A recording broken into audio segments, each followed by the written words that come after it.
This is a very interesting talking point, one that I think, we need to probably get our minds around because if you pay very close attention, there are a lot of people that are still doubting what I think. And, again, these are my thoughts that Xbox is doing in regard to partnering with, Asus to bring this handheld that they're going to call the Xbox Ally X to the market. And I've said that this particular device is designed to subvert gaming because there is a message behind it, in my opinion, more than anything else. And let me explain. First of all, we've all known gaming to follow a specific format, right? You buy a device, you are locked into that ecosystem, and everything that that device comes with is all you get. You don't get anything more, right? Now, Xbox is taking some time to partner and bring a device that they're branding that's now going to give access to other aspects of gaming. What's crazy is it's not new that these devices have been out there, but Xbox, who has a loyal customer base, is now aware that Xbox is also kind of branding this particular pipeline with one small caveat. And I think that's where all of this kind of changes in terms of the tone when you take a look at it. So, shout out to audience member who put this comment out here. You said, no, I don't think the new Xbox Ally will subvert gaming. What the new Xbox Ally can do is already being done with the current Ally. Boot up a UI change alone won't change gaming experience between these two. Of course, I could be wrong if if the lean version of Windows does significantly improve the gaming performance. Glenn HK Boy, shout out to you for this comment. I really appreciate it. But here's the thing. I don't think the UI, in my opinion, is the primary piece of this puzzle. Like I said, how many of you have seen the movie V for Vendetta? The movie V for Vendetta shows kind of a picture of, this renegade, subversion of the established order and all that stuff. That's kind of what that movie kind of puts out there, right? The device itself is that we now have a major console manufacturer that's endorsing the movement outside of the traditional console. That's the message that's being put out there. So now, this device, which is just a regular Rogue Ally X, right? The one that you see right in front of you here. If the Xbox version comes out and it's doing the exact same thing, well, it's giving that endorsement and all of the benefits to the users without them abandoning their Xbox library. You see, they have let me go ahead and put this out here. The Xbox user has now more of an incentive to still stay on Xbox and be able to still latch on to the Xbox brand, the cross functionality, and enjoy things outside of the Xbox ecosystem, especially those games that were not traditionally allowed to be on the Xbox or by some deal somewhere were blocked from going to Xbox. So imagine, let me just sprinkle pixie dust on this device instead of it to be a regular, Rogue Ally X. Let's just go with this chimes and pixie dust. Okay, follow me, chimes and pixie dust. This is an Xbox Ally X. It now says Xbox traditional console, your library intact, Ally X, Xbox, libraries that you've never been able to get a hold of before. You see exactly what's going on. It's just, and this description is just me literally sitting on my desk and doing this way. It's a wonky description. But many people are not realizing that this actually breaks the mold of the traditional box, and it takes it and it throws it, it tumbles it upside down. It's like, whatever. And so now games like Neo, right? You who played on the Xbox, or whoever played on the Xbox, right? That didn't have access to games like Neo, Marvel Spider-Man, Miles Morales, or whatever Stellar Blade, whatever game was out there that you could not reach. Well, now Xbox is giving you and handing you and saying, here's a tool that we have, and you can reach those games. That subverts everything that these companies have been doing in the last few years. I mean, if this, I don't know exactly how to put it. If this does not make any sense, all I can say is watch and see. Do you know why I'm somewhat confident that gamers are going to pretty much, you know, in my opinion anyways, have their minds changed? It's because the expectation is now changing, and the things that we consider taboo have all changed. This is not just on Xbox, guys.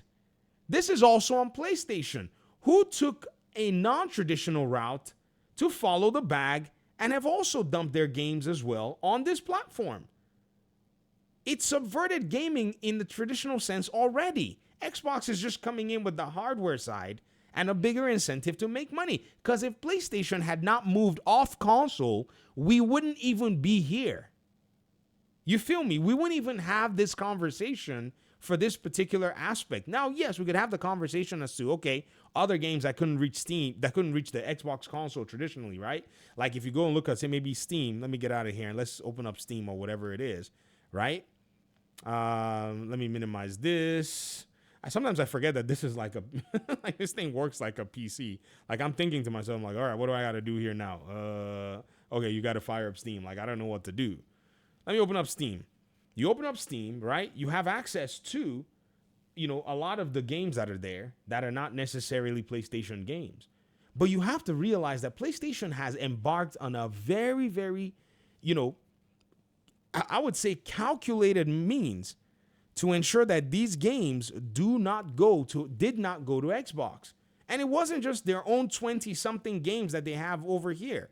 It was also the big number of titles that they had as well. Let me go to my library and Marvel Spider-Man Miles Morales info, go to store page, and I'll go to the PlayStation page. I'm trying to make my way over there. Just bear with me real quick. There we go. PlayStation Publishing LLC, right? They were not only keeping their games from Xbox, they were keeping other third-party publisher games away from Xbox as well. So it's not just a single, PlayStation is just keeping its own games. No. Like when I fired this thing up just now and we went to the store, it showed the Koei Tecmo sale that's going on currently, right? Store featured and rematches here, and Koei Tecmo is doing a sale. Here it is. There were also money had in Koei Tecmo games as well. For instance, Rise of Ronin and Neo. These games are not PlayStation games, but PlayStation made sure, spent money, resources, money that it could use to invest in its own first-party IP and block these games from going to Xbox. Stellar Blade, Black Myth Wukong, Stray, Genshin Impact, a number of titles. But this right here subverts that entire notion and that entire paradigm. That's what I've been trying to explain for the longest time. You who are in the Xbox ecosystem, no game is hiding from you so easily anymore. Ever. If the developers want to bomb, then they can lock themselves to one platform and see how that turns out for them. Then we'll know if they really truly are about that life. I told you last year that the most important story in gaming last year was when Square Enix came out to its shareholders and said, Final Fantasy XVI did not meet our sales expectations. Some people came out and said, well, Square Enix has some of the best, the wildest dreams. Their expectations are way too high. I said, let these PlayStation fanboys preach delusion to themselves all they want. When a company comes out and says, we did not meet our expectations, then they have a begrudging, they have a grudge with something, either themselves to not make the mistake that they made that put them in that position, or with some other factor of which they started. Their developers started talking. Yoshi P was like, oh yeah, we like Xbox. The Final Fantasy VII guys were like, yeah, we like Xbox. That's how you know that they were signaling that we're not really interested until we see a significant bag. Because these guys aren't foolish. Even if they made money from Final Fantasy, they don't want Sony going around thinking that they can still go ahead and sign the exact same deal. Think about it. They probably want to be able to leverage more money from whomever wants to give them an exclusivity deal. So they're going to basically come out there and say, man, this one enough. Of course it's not enough. It's business. It's company. It's corpo. Line go up. So all of this together, now that they're saying it, they're signaling to PlayStation like, man, if you're going to want to get an exclusivity deal, you're going to have to work hard for it. And if PlayStation comes up with the money and cuffs up the money, they're going to be like, it was kind of rough for us last time, and we want to go PC. Just like Final Fantasy 16 showed up on PC, Final Fantasy 7 Rebirth Remake, and its other one, they're showing up on PC earlier.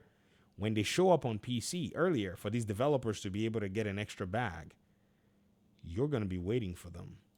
Oh, yes, because you now have access. That's subversion. That's usually how it works. You take something that is already an established methodology, right? And you just throw it out the window. Or you go around it and still be able to gain the benefits behind that walled curtain that was put in front of you. This is what Xbox is doing. And this is just like, in my opinion anyways, just kind of a beginner. This is a beginner. This is kind of like an appetizer. Because the moment they start making branded Xbox ones with just like, oh, Xbox, where you can't tell who made it other than AMD made the chip inside, perhaps maybe that's going to convince some people because, again, you got to understand some people are much more, they have more affinity to the brand because now this has Asus attached to it, right? Rogue, it's not really Xbox. Yeah, yikes. I wish it was Xbox. That's probably what a lot of people are doing. Well, it's not really Xbox. It's Asus. Man, I wish it was just like, Xbox, like, Xbox, like I just wish it was like Xbox, like the box. But many people don't necessarily realize that it's not really about that. There's a lot that's going on here that this already starts to deal with that you have to kind of take some time to, to look at and assess. All right. That's my video. Thanks for watching. Peace out.